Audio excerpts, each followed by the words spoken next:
Hi beauties. தைப்பூசத்தன்னைக்கான vlog தான் பார்க்க போகிறோம். காலையில் ஏஞ்சதும் நான் குளிச்சுட்டு டீ போட்டுட்டு எனக்கும் ஹஸ்பண்டுக்கும், அப்புறம் பையனுக்கு பால் காய்ச்சினேன்.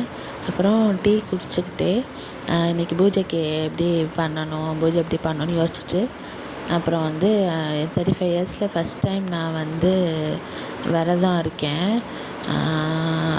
சாப்பிடாம பால் பழம் மட்டும் சாப்பிட்டுட்டு விரதம் இருந்துட்டு சாம்பார் பையனுக்கும் செஞ்சுட்டு அப்புறம் ஸ்டார்ட் பண்ணிட்டேன் பூஜை பண்ணுறதுக்கு. அப்புறம் பூஜை அபிஷேகம் முடிச்சுட்டு கந்த சஷ்டி கவசம் படிச்சுட்டு சூடம் காமிச்சிட்டு விரதத்தை முடிச்சுட்டு ஸ்வீட் வச்சு கும்பிட்டு சாப்பிட்டுட்டு, அப்புறம் கோயிலேருந்து பிரசாதம் வாங்கிட்டு வந்தாங்க, சாப்பிட்டுட்டு ஈவினிங்காக ஜிஆர்டி போனோம். அதில் எக்ஸ்சேஞ்ச் பண்ணால் கோல்டு 1 கிராமுக்கு 150 ருபீஸ் எக்ஸ்ட்ரா கொடுக்குறாங்க. அந்த மாதிரி வாங்கினா உங்களுக்கு பெனிஃபிட்டு. இப்போ ஆஃபர் போட்டிருக்காங்க. நான் போய் ப்ரேஸ்லெட் பார்த்தேன், பட் வாங்கலை. சப்ஸ்கிரைப் பண்ணுங்கள்.